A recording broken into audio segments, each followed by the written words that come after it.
Good morning, everyone, or good afternoon, depending where you are located. Welcome to today's webinar.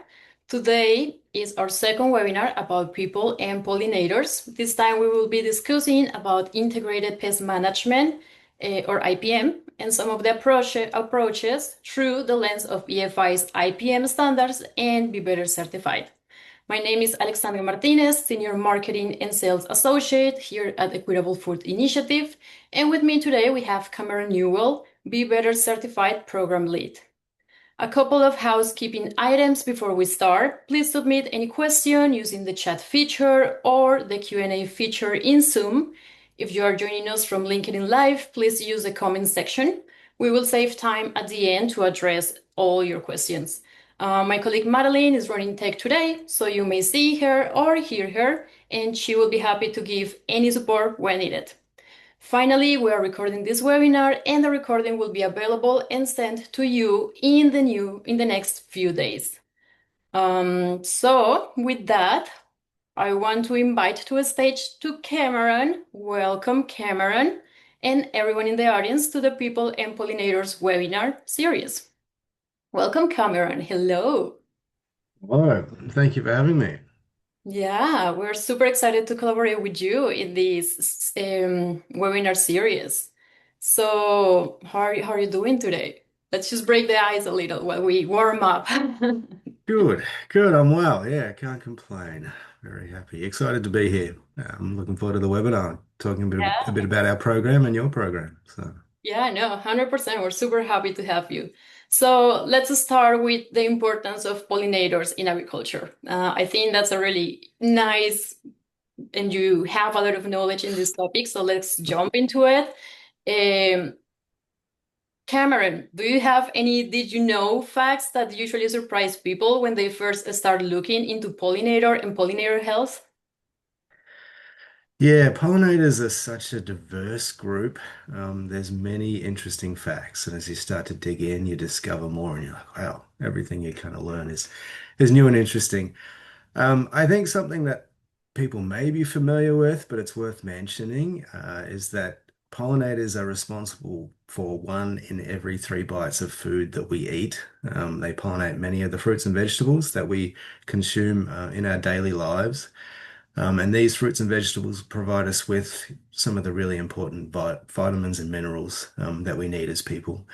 But something that folks might not be so familiar with is that pollinators are responsible for around 90% of the pollination of all flowering plants. So that's 9 out of 10 plants that we see interact with in our daily lives, in parks, in natural areas around your farms, require animals in some way, shape, or form to reproduce. So they're really vital to not just the food we eat, but the world around us. Yeah, no, pollinators are like super fascinating for me. I feel like I used to be like many people who used to think that primarily pollinators will be like honeybees, bumblebees, and even some butterflies. But last year, like almost a year ago already, I was developing our EFI pollinator toolkit, for Pollinator Week or month, depending what you prefer to celebrate. And I learned about like hidden pollinators that included wasps and bats and moths and even beetles. Like I would have never imagined that beetles could be also considered pollinators. And just being part of a beautiful land, beyond being part of a beautiful landscape, these animals are also biological workers. We've seen data showing that without these specific pollinators, as you mentioned, our plates will look like completely different. And I'm not just talking about like luxury items. I'm talking about day-to-day foods like apples or cucumbers or tomatoes that rely heavily on these kind of animals. So she's learning about pollinators and how a tiny animal can make such a big difference is such a great topic. And that's what I'm so excited to talk about them today with you. Yeah, yeah, that's right. And they do this work for free, which I think is one of the most awesome things. I'm sure a lot of the farmers out there appreciate them for that fact. They do it for free as long as we make sure they are happy and healthy by providing them with habitat and protecting them from stresses such as pesticides on the farms. Yeah, no, that's great. We have to do our best to just keep them happy. And like, let's talk a little about retailer requirements because in the past couple of years, we have seen a trend where more and more retailers in the USA, like Walmart and Whole Foods and Kroger, will now require all fresh produce suppliers to use more pollinator-friendly practices in an effort to protect pollinators and also people. Under these requirements, suppliers and growers must start to implement practices designed to reduce pesticide use and preserve the habitat that will benefit wildlife, as you mentioned, by creating resilient populations of pollinators and beneficial insects. And this will also create a safer and healthier worker environment for farm workers, which is something that EFI really cares about. Beyond meeting these specific retailer mandates, why else do you think it's critical for growers to implement integrated pest management or IPM practices now? IPM, yeah, IPM is really important. I mean, IPM or IPPM, Integrated Pest and Pollinator Management, as we sometimes call it. Um, it's a strategic framework for managing pests while also protecting pollinators and other beneficial insects in farming landscapes. The foundations of IPM include conservation biological control, scouting and monitoring in the fields, identifying evidence-based treatment thresholds, and implementing non-chemical management strategies. Now I sound like I'm reading a textbook there, but they're kind of the critical pieces of IPM and a lot of what our standard focuses on. But IPM is really about being thoughtful and deliberate when it comes to management practices to prevent harm to off-target biodiversity or pollinators.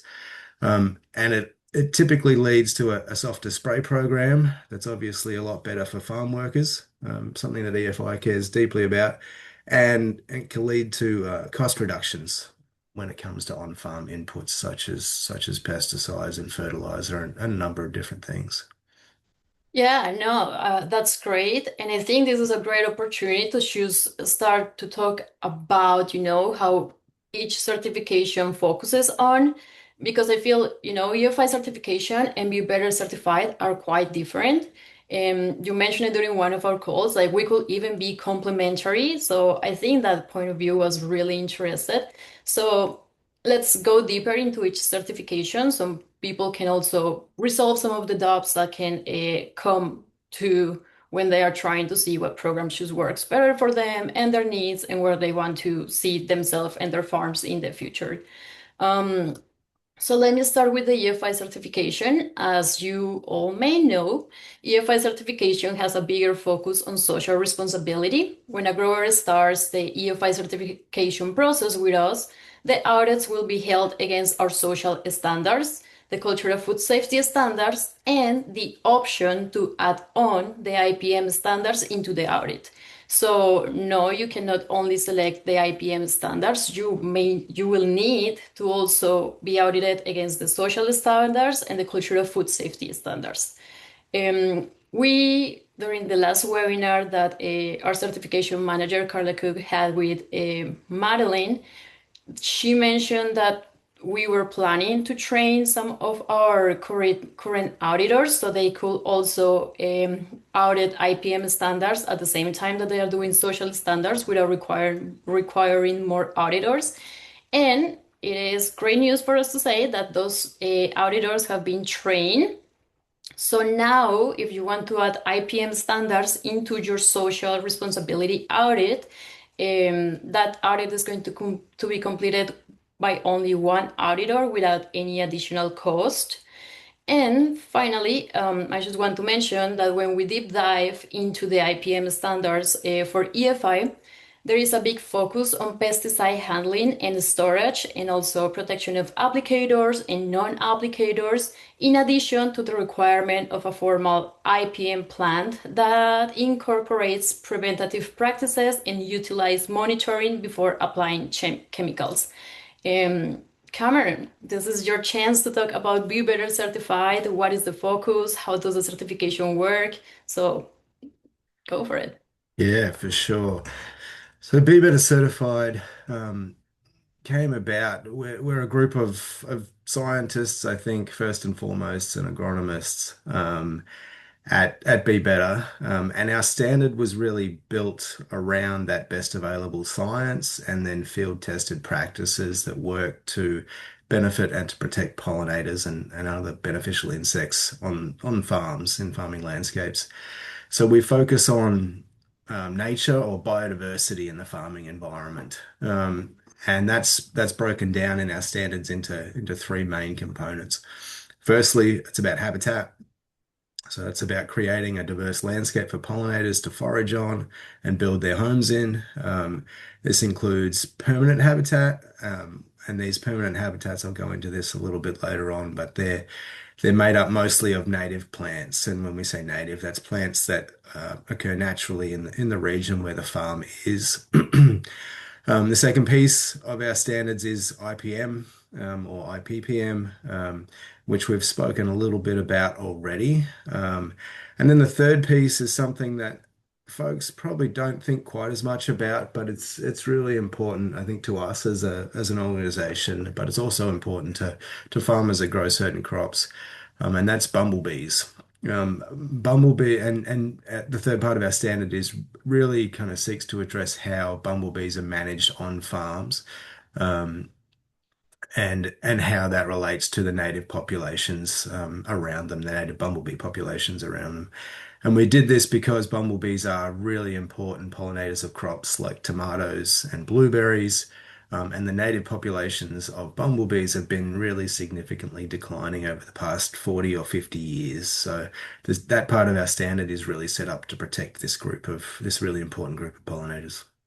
Yeah, no, thank you for bringing that up. I feel like the decline of population of pollinators in general is not a joke. Like that will really affect how we see the future in agriculture if that keeps happening. So, if you are thinking about reasons to start IPM practices, that may be one good one to choose to start thinking about like, hey, it's really time to start protecting pollinators. It's time to start protecting the native species. And it's also time to start growing more native plants that we also have been seeing a decrease on in the last couple of years.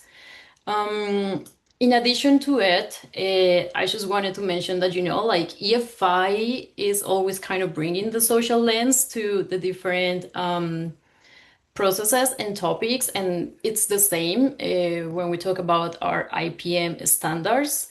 Because we require growers to analyze all their pesticide applications using the pesticide risk tool, that's how we call our tool, to minimize high risk pesticides. In addition to these, the use of highly hazardous fumigants requires a gradient justification, a site-specific fumigant management plan, and even respirator fit testing for handlers and strict adherence to re-entry intervals. Because sometimes we forget that a lot of times when we are talking about um, pesticide applications, we forget who are the people who are doing it and the high risk in their health that they can be being exposed when they don't have the right equipment. So for us, it's also quite important that everyone is just following the standards to protect the people. Um, Cameron, so I already mentioned some of the tools that EFI has in our certification. I know that you also have a tool for pollinators. Could you give us a little more information into that? Yeah, sure. Yeah, we similar to EFI, we use a tool that is risk-based, but obviously it's for bees or for pollinators, but mostly focused on bees. This tool is produced and managed by the University of California's IPM program. We didn't develop our own tool. We use something that exists out there, and it's called the Bee Precaution Tool. This tool was I'm not sure when it started out, but we initially started using a tool used by the developed by the USDA and adjusted to this tool because it seems to be updated fairly frequently with newer products that are coming online. And so what it does is it aggregates all of the research done on pesticide toxicity to bees. And gives each active ingredient, so not the product itself, but the active ingredient within the product, a rating. And those ratings are from 1 to 3, 1 being the most toxic to bees and 3 being the least toxic to bees. And then our standard restricts the use of these level 1 or most toxic active ingredients in the fields during the bloom of the crops or when temporary habitat areas such as cover crops or drive row plantings are actively blooming. And these are the times when bees are most likely to be active in the fields and orchards. So it's really about reducing the risk to pollinators when they're most active in the fields, when they're utilizing the resources in the fields and providing those pollination services. That's wonderful. We are trying to share the link for everyone so they can have access to it. It seems like the link we have is broken. So we are Oh, here troubleshooting pretty fast so people can have access to that super amazing tool. So let's check it out with everyone if this link works. If not, we promise we will send it after this webinar with the recording so you can also have access to it anytime you need it. yeah, sorry, that may have been me. I might have provided the wrong link there. No, no worries. I mean, that's technology, right? Like sometimes it works beautifully and sometimes it's like, yeah, I kind of don't want to help you today. Um, what are the main steps to start with Be Better certified? Like for the audience that we have today, they want to say like, yeah, let's start with Be Better certified. What do they have to do? Yeah, we get this question quite often, and where we usually refer folks is to our step-by-step guide on our website in the document center on our website. This basically walks someone who's interested in applying through the process. So once you've had a chance to look at that, I think that the next thing to think about or to look at, there's two documents. One is our production standards, our agricultural production standards, and the other is the farm plan template document. Both can also be found in the document center.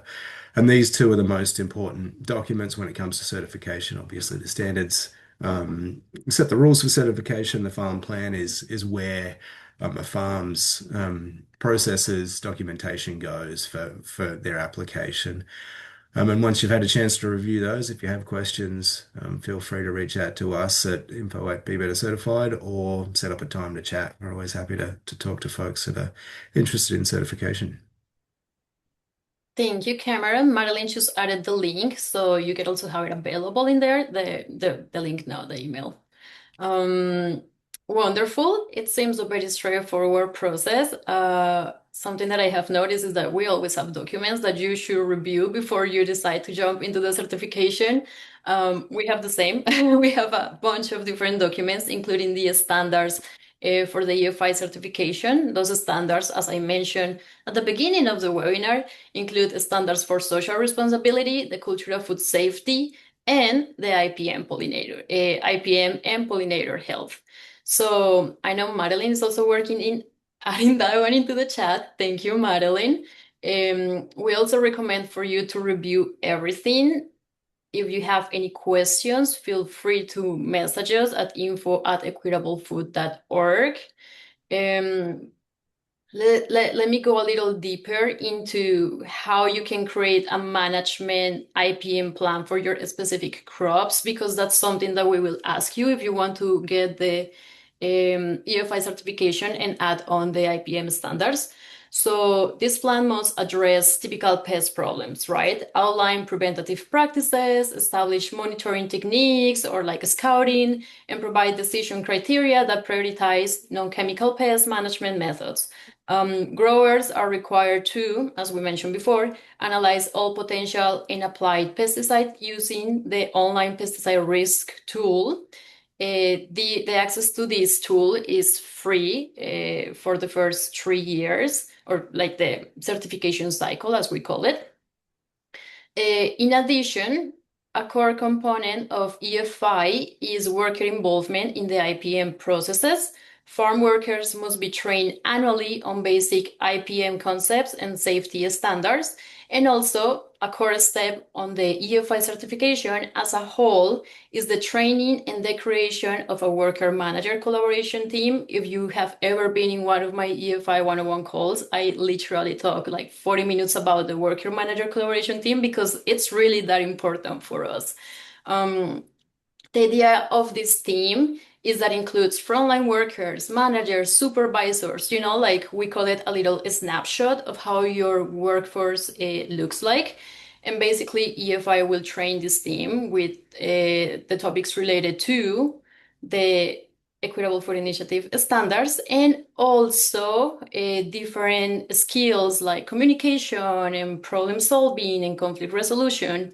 So yeah, we really want to support your organization to keep developing the culture of improvement. Yeah. So for additional questions, once again, feel free to message us at info@equitablefood.org. We have 10 minutes left, so I think we can jump into this last topic. And after that, please start thinking about all the questions you want to do, even if it's like super specific into pollinators, the certifications, whatever you want. So let's talk about habitat creation and the habitat cost estimator that we talk a little during our conversations. So both of our organizations value physical habitat, but our metrics differ slightly. Under EFI standards, we require growers to dedicate at least 3% of their productive acreage to hedgerows or perennial habitat over a 3-year cycle. This ensures that as the business grows, the sanctuary for pollinators also grows with it. Cameron, I feel like I should suddenly start to talk a lot. But Cameron, we want to hear your voice again. Be Better is famously rigorous when it comes to habitat. What are your specific requirements for habitat creation?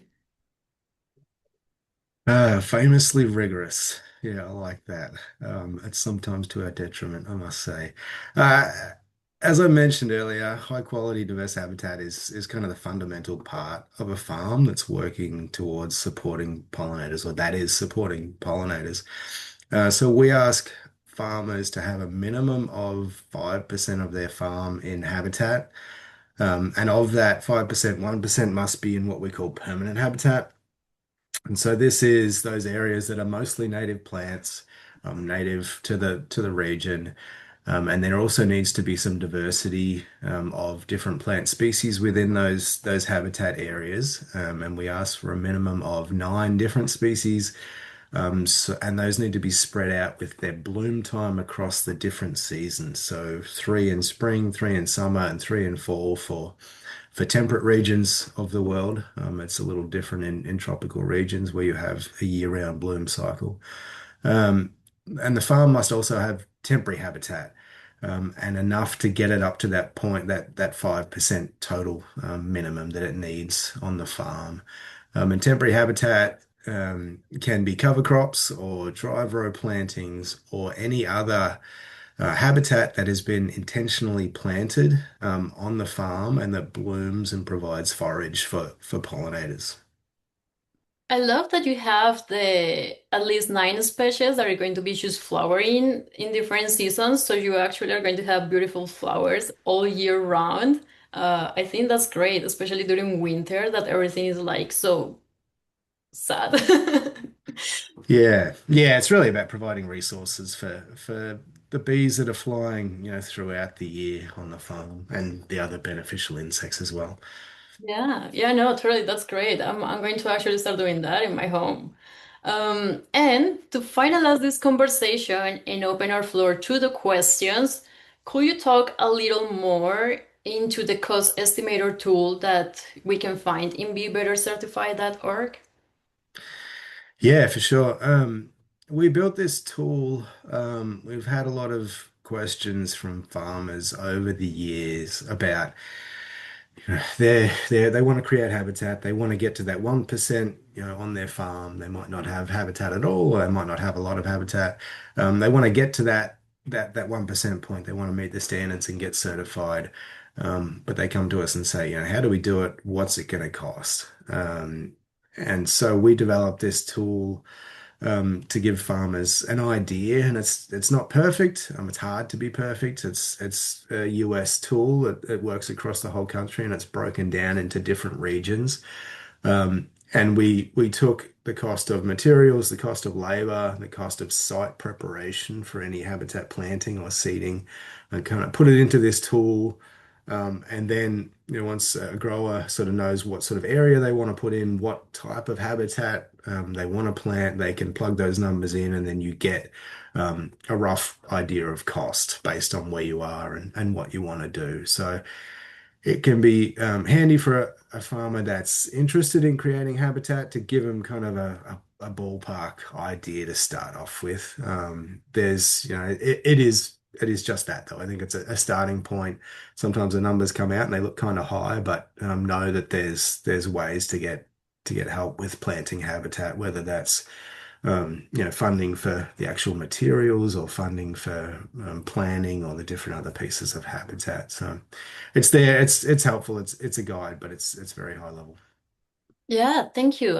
As you said, I think that's a really good first step. Like, look at your pocket, see how much it could be to start creating these habitats. And yeah, thank you for that information. I know that Madeline also should share the link on the chat, and we will also make sure to share the link on the recording so people can look at it whenever they say like, hey, yeah, let's see how much it will cost us to start creating all this beauty. So now we have 4 minutes left. Let's start with all the questions. We already have been receiving some, but if you have any additional question, again, feel free to use the comment section on LinkedIn or the Q&A section from Zoom or the chat section from Zoom.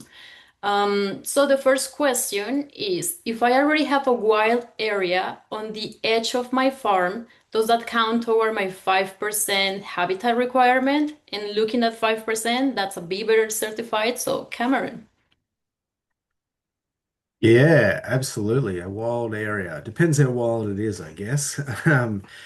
Yeah, what we do if we work with farmers is we always recommend they look at those type of areas first. They're quite often overlooked, but they can be, really good habitat, and they can be, really important areas on the farm for supporting pollinators. So absolutely, I think is the answer to that question. It's all about getting out there and looking at what's actually in those habitats, whether it meets kind of the bloom, the diversity requirements, how much of it's native, and those sorts of things. But it's a very good starting point for sure. Thank you, Cameron. We have another question here. For the EFI requirements, do the hedge rows have to be newly planted or can we restore existing ones? That's a great question. For sure, restoration and enhancement of existing perennial habitat is encouraged. I mean, if you have it, if you already have the space, just keep making it better as long as they meet as something similar to what Cameron said, the bloom and cover requirements. Let me look what other questions we have here. Ooh, this one is good. What is the biggest hidden cost growers should look out for when Oh, is that for speaking you? about habitat? Oh, and think about it. Is that for you or for me? You can go for it if you want to. Okay.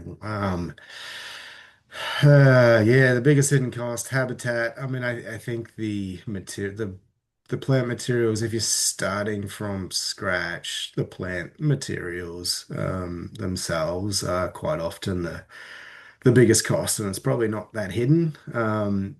Obviously, I mean, the whole process can be expensive if you're starting from scratch. But the materials and then the labor, we work with growers a lot to put habitat in, and quite often they have labor, and the planting time can be adjusted to when there's maybe a lull in with some of the other jobs happening on the farm, so the labor can kind of be um, I guess is a little easier to manage for, but the actual materials themselves can be yeah, expensive. Although that being said, there's some great programs out there, through the NRCS, through state or local RCDs, or depending on where you are in the country, um, that can either in part or totally cover the cost of plant materials. So it's worth reaching out to us or having a look online for some of those sources of funding for plant materials. Wonderful. We just got another question. Do native plants that don't necessarily bloom but are still beneficial for other beneficial insects have a place in this program? And will this count towards a robust IPM program? Do you want to answer that one first? Yeah, for sure. So our requirements, you need to have some of those plants blooming, but there's also requirements around nesting sites or nesting materials for native bees, and things like bunch grasses are really important for bumblebees for nesting. So those plants definitely count. Definitely important to include, and definitely important to have in habitat areas, just to to have a diversity of different plants outside of just the nine species that are blooming, providing the foraging resources for pollinators. Yeah, and it's the same for EFI. You know, like of course we want the blooms, but we also want to have different spaces for different insects and beneficial animals to thrive because that's a good way to protect your crops from pests. So as long as you have different spaces, that is for sure a really good first strategy to go towards an IPM program. We have another question, and this may be the last one since we are already passing 1 minute out of our time. So, for operations that already have strong IPM systems or certifications like EFI, how does that typically impact the scope and cost of a Be Better audit?